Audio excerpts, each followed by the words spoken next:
మున్సిపాలిటీలో మెజార్టీ రాకపోయినా కాంగ్రెస్ పార్టీ అధికార దాహంతో అక్రమాలు అరాచకాలు సృష్టిస్తూ ప్రజాస్వామ్యాన్ని కూనీ చేస్తోందని మాజీ మంత్రి తన్నీర్ హరీష్ రావు ఆరోపించారు. ప్రజా తీర్పును అపహాస్యం చేస్తూ అరాచకాలు అడ్డుకున్న తమపై అక్రమ కేసులు బనాయిస్తూ జైలుకు పంపడమే లక్ష్యంగా ప్రభుత్వం పెట్టుకుందని విమర్శించారు.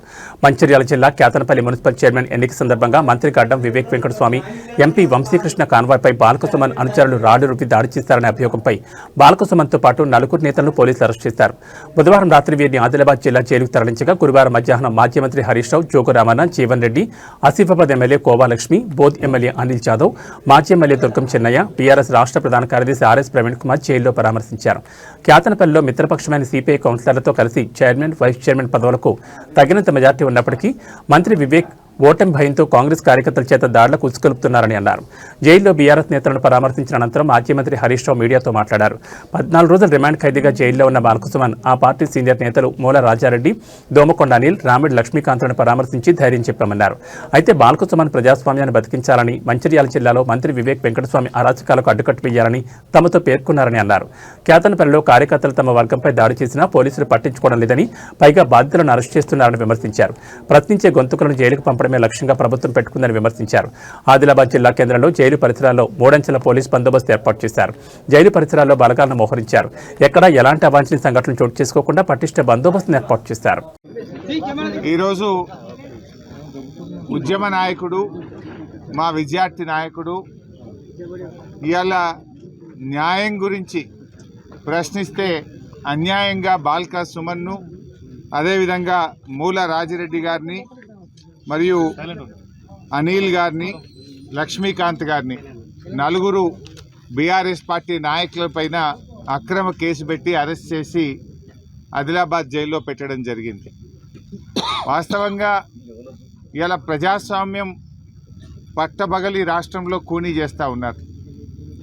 ఇవాళ కేతన్పల్లిలో జరిగినటువంటి ఎన్నికల్లో బీఆర్ఎస్ కావాలనే పోలీసులను పెట్టకుండా కాంగ్రెస్ పార్టీ నాయకులు, కార్యకర్తలే అల్లరి చేసి చైర్మన్ ఎన్నిక జరగకుండా వాయిదా వేసుకొని పారిపోయినారు. రెండవసారి ఎన్నిక జరిగినప్పుడు కూడా మరి మా మహిళా కౌన్సిలర్ల మీద నేను నోటితో చెప్పలేకున్నటువంటి విధంగా చాలా దుర్మార్గంగా మహిళల పట్ల వాళ్ళు వ్యవహరించడం జరిగింది. మహిళల పైన చేయి చేసుకోవడం జరిగింది. మంత్రి వివేక్ గారి సమక్షంలో, అధికారుల సమక్షంలో మా దళిత గిరిజన మహిళా కౌన్సిలర్ల మీద చాలా అమానుషంగా కౌన్సిల్ హాల్లో ప్రవర్తించారు. అంటే మహిళల్ని చాలా నోటితో చెప్పలేని విధంగా వారి పట్ల వ్యవహారాలు దూరంలోనే ఆపేశారు. అదే సమయంలో మంత్రి గారి కాన్వాయ్ అక్కడికి వచ్చి పెద్ద ఎత్తున కాంగ్రెస్ నాయకులు, కార్యకర్తలు అందరూ కలిసి ఒక కాన్వాయ్ని లోపలికి పంపిస్తూ ఉన్నారు. ఒక ఎమ్మెల్యేగా లక్ష్మక్కను, మాజీ ఎమ్మెల్యేగా సుమన్ను అలో చేయనప్పుడు ఈ కాన్వాయ్ని ఎలా అలో చేస్తారు? ఇదెక్కడి ప్రజాస్వామ్యము? చట్టం అందరికీ సమానంగా ఉండాలి కదా అని ప్రశ్నిస్తే దాడి చేసింది కాంగ్రెస్ నాయకులు. ముందు రాళ్ల దాడి చేసింది కాంగ్రెస్ కార్యకర్తలు, కాంగ్రెస్ నాయకులు. మూల రాజిరెడ్డి మా నాయకుడి కారును ధ్వంసం చేసినారు. ముందు అద్దాలు, వెనక అద్దాలు, కారు బ్యానెట్ను మొత్తం పగలగొట్టేసినారు. దాడి చేసింది వాళ్ళు, అక్రమంగా చట్ట విరుద్ధంగా వ్యవహరించింది వాళ్ళు. పైగా మళ్ళీ మా నాయకుల మీద కేసు పెట్టి ఇవాళ జైల్లో పెట్టినారు. అది కూడా ఎంత దుర్మార్గం అంటే పక్కనే లక్షట్పేటలో జైలు ఉంది, అదే రామగుండం పోలీస్ కమిషనరేట్ పరిధిలో పెద్దపల్లిలో జైలు ఉంది, పక్కనే ఆసిఫాబాద్లో జైలు ఉంది. కానీ కావాలని 200 కిలోమీటర్ల దూరంలో ఆదిలాబాద్లో తెచ్చి జైల్లో పెడతారు. కాంగ్రెస్ పార్టీ గెలిచింది. మరి మీ రాజ్యాంగం ఏమైంది? ఈ రాష్ట్రంలో పట్టపగలు రాజ్యాంగం కూనీ అవుతా ఉంటే రాహుల్ గాంధీ గారు ఎందుకు స్పందించరు? చెరకదిప్పుతున్న ఈ రాష్ట్ర ఇన్ఛార్జ్ మీనాక్షి నటరాజన్ గారు ఎందుకు స్పందించరు? ఓటరు తీర్పును కాదని పోలీస్ లాఠీని నమ్ముకొని ఇలా రాజకీయం నడుపుతూ ఉన్నారు. మంత్రి వివేక్ గారు, మీ ప్రజలు ఓటర్లు, మీ ఓటర్లు తీర్పు ఇచ్చారు, దాన్ని మీరు శిరసా వహించాలి. ప్రజా తీర్పును కాలరాసే విధంగా పోలీసు లాఠీని అడ్డం పెట్టుకొని ఈ రాజకీయం చేయడం ఏంది? ఈ ఎన్నికల ప్రక్రియ జరపడం ఏంది అని చెప్పి నేను ఈరోజు వారిని ప్రశ్నిస్తూ ఉన్నా. అసలు ఎంతమంది పోలీసులు ఈ విధంగా తొర్రూరులో అక్కడున్న ఎంపీ గారు ఆల్రెడీ వరంగల్ కార్పొరేషన్లో ఓటు నమోదు చేసుకుంటే మళ్ళీ అన్యాయంగా తొర్రూరులో ఓటు నమోదు చేయడం ఏంటి? అక్కడ మా నాయకుల మీద ఇష్టారీతిగా లాఠీచార్జ్ చేసి దాడి చేసి తొర్రూరులో ప్రజాస్వామ్యాన్ని కూనీ చేసినారు. జనగామైనా, తొర్రూరు అయినా, కేతన్పల్లి అయినా, ఆమన్గల్ అయినా, ఇవాళ అన్ని చోట్ల కూడా ఇబ్రాహీంపట్నం అయినా ప్రజాస్వామ్యాన్ని కూనీ చేస్తూ దొడ్డిదారిన పదవులు దక్కించుకుంటా ఉన్నారు. నువ్వు ఎన్ని ప్రయత్నాలు చేసినా రేవంత్ రెడ్డి గారు, మీరు ప్రజా ఆమోదాన్ని కోల్పోయారు. గతంలో మున్సిపల్ ఎన్నికలు జరిగితే కాంగ్రెస్ పార్టీ 4 కానీ ఇక్కడ కేతన్పల్లిలో హద్దులు మీరి మహిళా కౌన్సిలర్ల మీద దుర్మార్గంగా వ్యవహరించారు. బాధ కలిగే అంశం ఏంటంటే ఆ మహిళా కౌన్సిలర్ల తరఫున ఆర్కే పురం పోలీస్ స్టేషన్లో కంప్లైంట్ ఇవ్వడానికి వెళ్తే పోలీసులు కంప్లైంట్ తీసుకోరు. సిఐ గారు లేరంటారు, ఉన్న కానిస్టేబుల్ కంప్లైంట్ తీసుకోడు. మహిళా కౌన్సిలర్ల మీద మంత్రి గారి సమక్షంలో వారి గౌరవానికి భంగం వాటిల్లితే మహిళా కౌన్సిలర్ల తరఫున కంప్లైంట్ ఇస్తే తీసుకోరా. మా రాజిరెడ్డి గారి కారు ధ్వంసమైంది, కంప్లైంట్ చేయడానికి రాజిరెడ్డి గారి తరఫున వెళ్తే ఆ కంప్లైంట్ తీసుకోరు. మహిళా కౌన్సిలర్లు ఇచ్చిన కంప్లైంట్ తీసుకోరు. మీరు మీ పోలీస్ కానిస్టేబుల్తో కంప్లైంట్ పెట్టించి మా నాయకుల మీద అక్రమ కేసు పెట్టి అరెస్ట్ చేస్తారు. మరి రాజిరెడ్డి గారు కారు ధ్వంసం చేసిన కాంగ్రెస్ నాయకులను అరెస్ట్ చేయరా? మహిళా కౌన్సిలర్ల పట్ల హాల్లో ఉన్న అమానుషంగా వ్యవహరించి తాగి మీటింగ్కి వచ్చిన కాంగ్రెస్ కౌన్సిలర్లను అరెస్ట్ చేయరా? ఎందుకు ఆ పిటిషన్ తీసుకోరు? నిజంగా ప్రజాస్వామ్యాన్ని బతికించాలని, అదేవిధంగా మరి డాక్టర్ బిఆర్ అంబేద్కర్ గారు రాజ్యాంగం ద్వారా ఇచ్చిన హక్కును వినియోగించుకొని ఎవరినైతే కౌన్సిలర్గా ఎన్నుకున్నారో వాళ్ళందరూ చైర్మన్గా, వైస్ చైర్మన్గా కావాలని చెప్పేసి ఆ రాజ్యాంగాన్ని, ఆ ప్రజాస్వామ్య ప్రక్రియను కాపాడడానికి బల్కా సుమన్ గారు, మిగతా అందరూ బీఆర్ఎస్ నాయకులు కేతన్పల్లిలో పోరాటం చేసింది.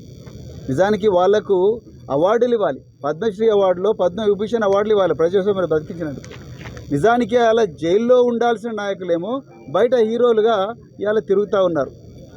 పెద్దలు మాజీ మంత్రివర్యులు, శాసనసభ డిప్యూటీ మరి ఫ్లోర్ లీడర్ గారు హరీష్ రావు గారు చెప్పినట్టుగా ఇలా సంగారెడ్డిలో తెలంగాణ ప్రజలందరూ కూడా గమనించాలి. సంగారెడ్డిలో ఫిబ్రవరి 11వ తారీఖు నాడు ఉదయం 11 గంటలకు టీపీసీసీ వర్కింగ్ ప్రెసిడెంట్ జగ్గారెడ్డి గారు రౌడీ షీటర్లతో సహా 100 మీటర్ల లైన్ దాటి 34వ వార్డులో పోయి విపరీతంగా గొడవ చేసి పోలీసులను, హోంగార్డులను అమ్మనా బూతులు తిట్టి, ఇక అవి చెప్పలేం. నేను జైల్లో ఉన్నా కూడా కేతన్పల్లిలో ప్రజాస్వామ్యబద్ధంగా ఎన్నికైన 14 మంది ఎవరైతే ఉన్నారో వాళ్ళందరూ కూడా ప్రజాస్వామ్యబద్ధంగా ఎలక్షన్ కమిషన్ ఈ ప్రక్రియ నిర్వహించాలి అని చెప్పి ఆయన ఇచ్చిన అంతవరకు కూడా మనమందరం కూడా ప్రజాస్వామ్యబద్ధంగా కేసీఆర్ గారు చూపించిన బాటలోనే రాజ్యాంగబద్ధంగా పోరాటం చేయాలని బల్కా సుమన్ లోపల నుంచి పిలిపించిండు. ఇంకా రెండవ దుర్మార్గం ఏంటంటే నిజానికి బాధితుడైన బల్కా సుమను, మూల రాజిరెడ్డి ఏమో లోపల ఉన్నారు. మూల రాజిరెడ్డి మీద కూడా దాడి జరిగింది, దాని మీద ఇంతవరకు ఎఫ్ఐఆర్ లేదు. ఇంకా ఎంత ఘోరం అయ్యా అంటే మరి ఒక మనిషిని అరెస్ట్ చేసినప్పుడు జస్టిస్ బిఆర్ గవాయ్ గారు ఏం చెప్పిండ్రు, ఆ వ్యక్తికి కనీసం అదేవిధంగా అమన్గల్లో కానీ లేకపోతే ఇంకొక మెదక్లో కానీ ఎస్సీల మీదనే ఎస్సీ ఎస్టీ అట్రాసిటీ కేసు పెట్టారు. ఎవరైతే పోలీసు వాళ్ళు కేతన్పల్లిలో అయితే రామకృష్ణపూర్ ఎస్ఐ ఇంకా మిగతా పోలీసులందరూ కూడా ఒక కార్పొరేటర్, నేను సజీవంగా ఉన్నాను, నేను కిడ్నాప్ కాలేదు, ఇక్కడ గౌరవ ఎమ్మెల్యే గారు కూడా ఉన్నారు, ఇది ఆసిఫాబాద్ ఎమ్మెల్యే గారు, వీళ్ళందరి ముందరనే నేను కిడ్నాప్ కాలేదు, నేను మీ ముందరనే ఉన్నా, నేను సజీవంగానే ఉన్నా, నన్ను లోపలికి పంపించండి అంటే రామకృష్ణపూర్ పోలీసులు లేదు నీ మీద కంప్లైంట్ కారంలో ఉండదు. ఈరోజు కాంగ్రెస్ వాళ్ళు ఉన్నారు, రేపు తప్పకుండా కేసీఆర్ గారు మళ్ళీ ముఖ్యమంత్రి అవుతారు, బీఆర్ఎస్ పార్టీ తప్పకుండా అధికారంలోకి వస్తుంది. అప్పుడు తప్పకుండా ఏ అధికారులైతే అక్రమంగా ఉద్యోగాలు చేస్తున్నారో, ఏ అధికారులైతే ఈ వివేక్ లేకపోతే ఎంపీలు ఈ మినిస్టర్ల చలవతోని పోలీస్ స్టేషన్లకు వచ్చి ప్రజాస్వామ్యాన్ని వాళ్ళ అక్రమ ఆదేశాలు తీసుకొని కూనీ చేస్తున్నారో వాళ్ళందరి మీద కూడా తప్పకుండా రాజ్యాంగబద్ధంగా చట్టపరంగా చర్యలు ఉంటాయి. అందుకొరకే ఈరోజు బీఆర్ఎస్ పార్టీ చాలా క్లియర్గా చెప్తుంది, అయ్యా పోలీసులారా, మీ హక్కుల గురించి కూడా పోరాడిన చరిత్ర బీఆర్ఎస్ పార్టీకి ఉన్నది, హోంగార్డుల గురించి పోరాడిన చరిత్ర ఉన్నది. కానిస్టేబుల్ గురించి పోరాడిన చరిత్ర ఉన్నది. అదేవిధంగా కేసీఆర్ గారు ఈ దేశంలో ఏ ముఖ్యమంత్రి చేయని గొప్ప మేలు పోలీస్ డిపార్ట్మెంట్ చేసిన 45,000 మంది పోలీసులను రిక్రూట్ చేశారు. అదేవిధంగా 700 కోట్లు పెట్టి పోలీస్ కమాండ్ కంట్రోల్ సెంటర్ పెట్టారు. 10 లక్షల సీసీటీవీ కెమెరాలు పెట్టారు. హోంగార్డుల జీతాలు పెంచారు. మహిళా కానిస్టేబుల్ని దాదాపుగా 20,000 మందిని రిక్రూట్ చేశారు. పోలీసుల ఆత్మగౌరవాన్ని కాపాడారు. పోలీసుల ప్రతిష్టను దేశవ్యాప్తంగా పెంచిన చరిత్ర కేసీఆర్ గారిది.